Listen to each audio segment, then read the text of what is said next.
اور ریسرچر بھی تھا، ریسرچ کرتا تھا، تحقیق کرتا تھا.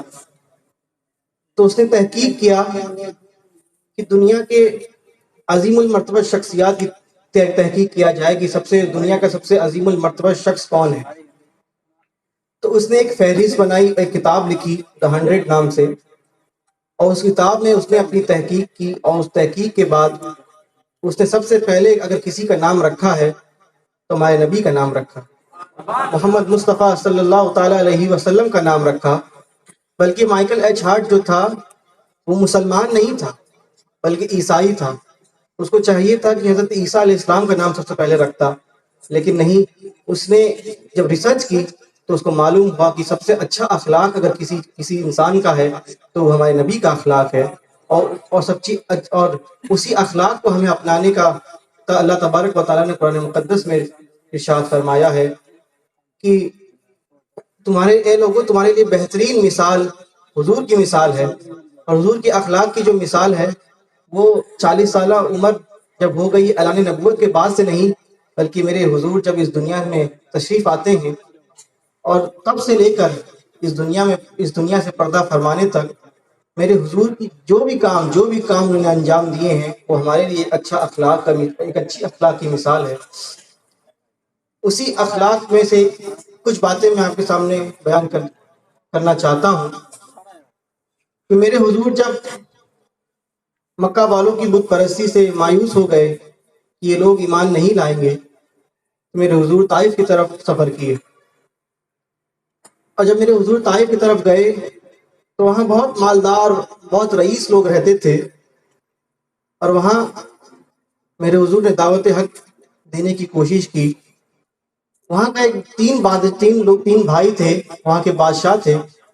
ان لوگوں کے سامنے میرے حضور گئے اور وہاں پر دعوت حق دی کہ آپ اسلام قبول کر لیجئے. جو آپ یہ کام کرتے ہیں، جو دھرم کو آپ مانتے ہیں وہ حقیقت نہیں ہے، حق تو صرف اسلام ہے، آپ اس کو اپنائیے.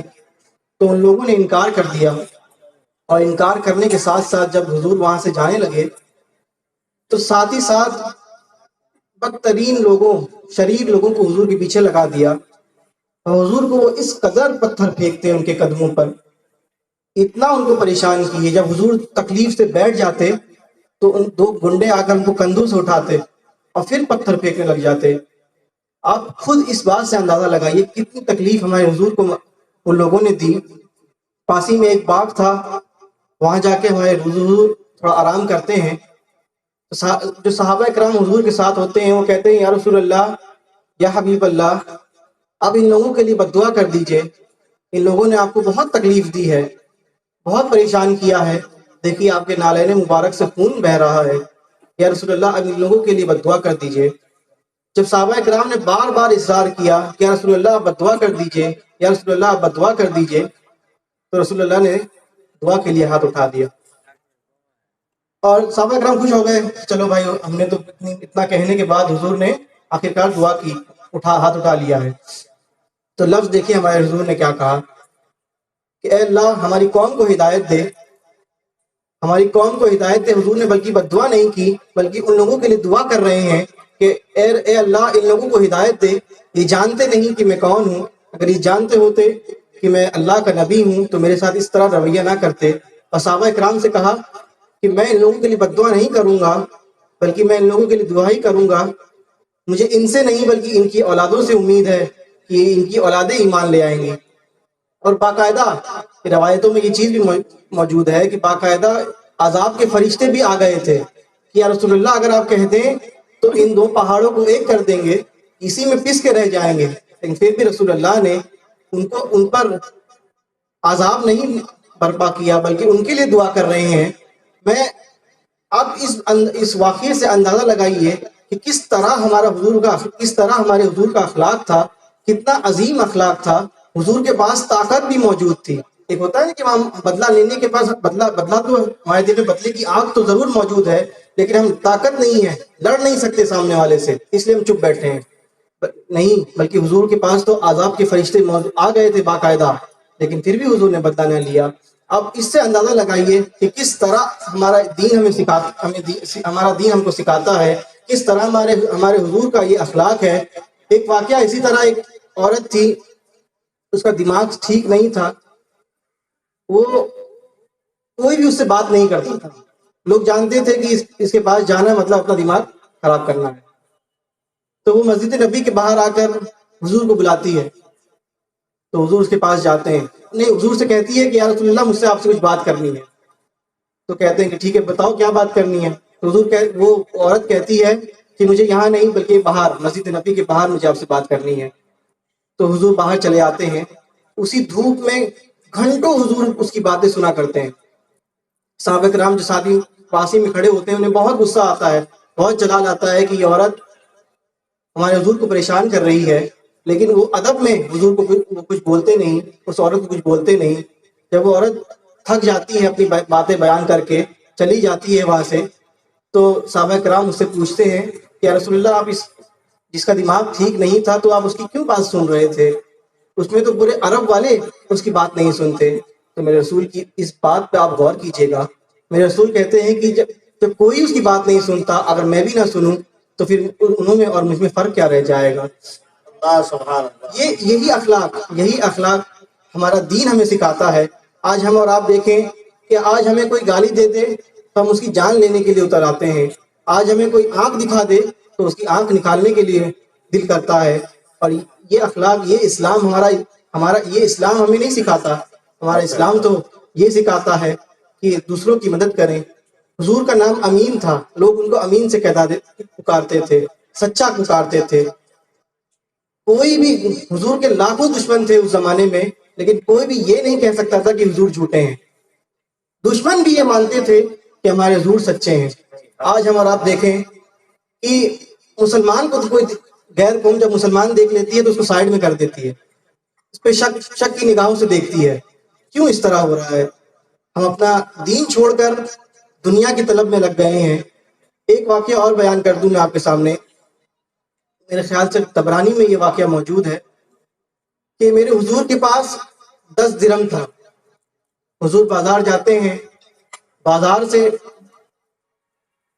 قمیص خریدتے ہیں 4 درہم کی، اور جب واپس آنے لگتے ہیں تو ایک صحابی کہتے ہیں یا رسول اللہ آپ کو جنتی قمیض نصیب ہو، آپ یہ قمیض مجھے دے دیجیے۔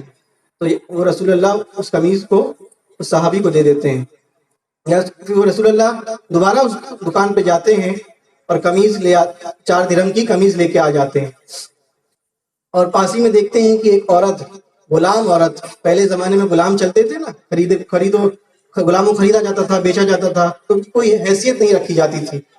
تو وہ عورت رو رہی تھی، غلام تھی، وہ رو رہی تھی۔ تو رسول اللہ اس کے پاس جاتے ہیں اور پوچھتے ہیں کہ اے عورت تو کیوں رو رہی ہے، تجھے کیا ہو گیا، تم کیوں رو رہی ہے؟ تو وہ کہتی ہے یا رسول اللہ میرے مالک نے مجھے 2 درہم دیا تھا کچھ سامان لانے کے لیے، تو وہ 2 درہم مجھ سے کھو گیا ہے، اس لیے میں رو رہی ہوں۔ مجھے ڈر ہے کہ میں جب گھر واپس جاؤں گی تو میرا مالک مجھے مارے گا، اس لیے میں یہاں رو رہی ہوں۔ تو جو رسول اللہ کے پاس 2 درہم بچتا ہے رسول اللہ اس کی گود میں دے دیتے ہیں، اور پھر اور رسول اللہ جانے لگتے ہیں۔ تھوڑی دیر کے بعد دوبارہ جب دیکھتے ہیں کہ وہ پھر رو رہی ہے تو رسول اللہ پھر اس کے پاس جاتے ہیں کہ اب کیوں رو رہی ہے؟ تو وہ کہتی ہے کہ رسول اللہ کافی دیر ہو گئی ہے، اب اتنی دیر کے بعد جب میں اپنے مالک کے پاس جاؤں گی تو مجھے ڈانٹے گا، وہ مجھے مارے گا۔ اللہ اکبر۔ اب رسول اللہ کی اس بات کو، رسول اللہ کے اخلاق کو دیکھیے گا۔ رسول اللہ کہتے ہیں کہ ٹھیک ہے ساتھ میں چلتا ہوں۔ اب خود سوچئے کہ وہ غلام ہے، اس کی کیا، اور اب عرب والے اس کی کیا حیثیت کرتے ہوں گے، لیکن رسول اللہ خود اس کے ساتھ جا رہے ہیں اس کے گھر پر کہ کہیں اس کو ڈانٹ نہ پڑ جائے۔ رسول اللہ جب اس کے گھر تک پہنچتے ہیں تو یہ اسلام کا بھی یہی تقاضا ہے، اور رسول اللہ نے بھی یہی سکھایا ہے کہ کسی کے دروازے پہ اگر جاؤ تو 3 مرتبہ سلام کرو یا 3 مرتبہ دستک دو۔ تو حضور نے 1 مرتبہ سلام کیا، جواب نہیں آیا، دوبارہ سلام کیا، پھر جواب نہیں آیا، پھر تیسری مرتبہ حضور سلام کیے تو اندر سے وعلیکم السلام جواب آیا، اور وہ صحابی باہر آئے، وہ بھی صحابی تھے، وہ باہر آئے اور کہے، اور تو سب سے پہلے حضور نے پوچھا کہ تو نے سلام کا جواب کیوں نہیں دیا؟ تو صحابی بھی تو صحابی تھے نا، انہوں نے کہا کہ یا رسول اللہ میں آپ کی زبان سے مجھ پر رحمت، مجھ پر سلامتی ہو آپ اور مجھ پہ دعا ہو، اس لیے میں چپ تھا۔ تو رسول اللہ پھر وہ صحابی کہتے ہیں کہ یا رسول اللہ آپ کیوں تشریف لے آئے؟ تو حضور نے کہا کہ یہ تیری غلام ہے، یہ ڈر رہی تھی تجھ سے، اس لیے میں اس کے ساتھ آیا ہوں تاکہ تو اس کو ڈانٹے نہ۔ تو صحابی بھی جو صحابی تھے انہوں نے پھر اس غلام کو آزاد کر دیا۔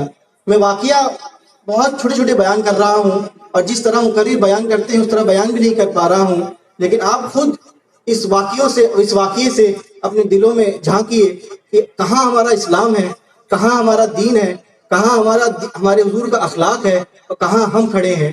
ہم خود اس بات سے اندازہ لگائیں ہم کہاں کھڑے ہیں۔ ایک آخری واقعہ میں آپ کے سامنے بیان کر کے اپنی باتوں کو ختم کر دوں گا۔ یورپ میں ایک غیر مسلم اس واقعے کو سن کر مسلمان ہو گیا تھا، اور وہ واقعہ یہ ہے کہ رسول اللہ صلی اللہ علیہ وسلم کی بارگاہ میں صحابہ اکرام بیٹھے ہوتے ہیں، اور ایک صحابی آتے ہیں کہ یا رسول اللہ آپ دعا کر دیجئے کہ میرا بیٹا نہیں مل رہا، 3 دن سے میرا بیٹا غائب ہے، میں بہت پریشان ہوں، میرے گھر والے بھی پریشان ہیں، یا رسول اللہ آپ اس کے لیے دعا کر دیجئے کہ میرا بیٹا مل جائے۔ تو رسول اللہ دعا کے لیے ہاتھ اٹھا رہے ہوتے ہیں، تو اسی وقت جو صحابی بیٹھے ہوتے ہیں پاسی میں کہتے ہیں کہ فلاں بار میں نے تیرا بیٹا کچھ بچوں کے ساتھ کھیلتے ہوئے دیکھا ہے۔ تو وہ جو صحابی دعا کے لیے آئے ہوتے ہیں جن کا بیٹا نہیں ملتا وہ دوڑے دوڑے جانے لگتے ہیں۔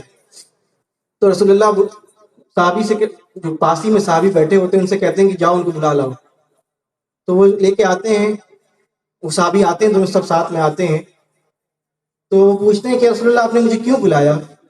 میں تو 3 دن سے ترس رہا ہوں کہ میرا بیٹا مجھے نہیں مل رہا، میرے گھر والے پریشان ہیں، میری اہلیہ پریشان ہے، آپ نے اس حالت میں مجھے کیوں بلایا ہے؟ مجھے بہت شدید اپنے بیٹے کو دیکھنے کی طلب ہو رہی ہے۔ تو رسول اللہ کہتے ہیں کہ جاؤ، بے شک جاؤ، میں تجھے روک نہیں رہا، بلکہ جانے سے پہلے بس ایک بات تجھ سے کہنا چاہتا ہوں کہ جانا تو اپنے بیٹے کو بیٹا کہہ کے نہ پکارنا بلکہ اس کے نام سے پکارنا۔ تو اس میں حکمت، صحابہ کرام نے پوچھا کہ اس میں کیا حکمت ہے؟ آخر بیٹا تو میرا ہی ہے، میں اپنے بیٹے کو اگر بیٹا کہہ کے نہ پکاروں، اپنے بیٹے کو اگر بیٹا کہہ کے پکاروں تو اس میں کیا حرج ہے؟ تو یا رسول اللہ نے کہا کہ ہو سکتا ہے جو بچوں کے ساتھ تیرا بیٹا کھیل رہا ہے اس میں اور یتیم بھی ہو سکتے ہیں، اس یتیم کے دل میں بھی یہ آس جگ جائے گی کہ جس طرح اس کا باپ اس کو بیٹا کہہ کے پکار رہا ہے کہ اے بیٹے آجا میرے پاس، 3 دن سے تجھے ڈھونڈ رہا ہوں، کاش میرا باپ بھی ہوتا اور مجھے اس طرح کہہ کے پکارتا۔ آپ خود اس بات سے اندازہ کیجئے، آپ خود کس قدر ہم کو دوسروں کا خیال رکھنے کے لیے کہا گیا ہے۔ بات یہ نہیں ہے کہ دوسروں کی مدد کی جائے، بات یہ ہے کہ دوسروں کو عزت دی جائے، یتیموں کو عزت دی جائے۔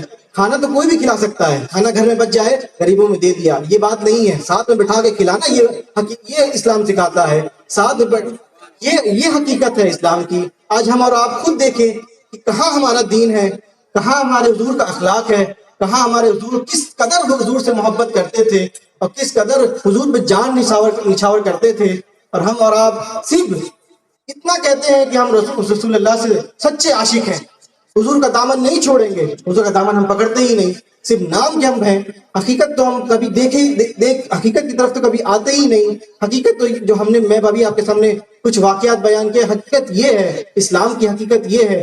آج اگر ہر مسلمان حضور کے اخلاق کو اپنا لے تو پوری دنیا میں مسلمانوں کو حکومت کرنے سے کوئی نہیں روک سکتا۔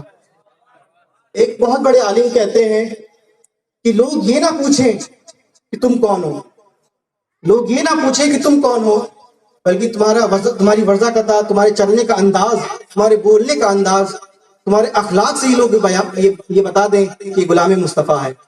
بس اس بات کو اپنے دلوں میں اتاریے اور اپنے اخلاق کو درست کیجئے۔ اپنے اخلاق کو جب آپ درست کریں گے تو گھر سے مصیبتیں بھی دور ہو جائیں گی، دل میں سکون بھی مل جائے گا، اور اس دنیا میں بھی کامیاب ہو جائیں گے اور آخرت میں بھی کامیاب ہو جائیں گے۔ دعا ہے کہ اللہ پاک ہم سب کو حضور کی سیرت کو اپنانے کی توفیق عطا فرمائے، ہمارے دلوں میں حضور کی سچی محبت جگائے، نور آنکھوں میں تو چہروں پہ اجالے ہوں گے، مصطفیٰ والوں کے انداز نرالے ہوں گے، دنیا میں بھی ان کی دم سے مقدر چمکے گا اور محشر میں بھی ان کی رحمت کے حوالے ہوں گے۔ وآخر دعوانا الحمدللہ رب العالمین۔ السلام علیکم ورحمۃ اللہ وبرکاتہ۔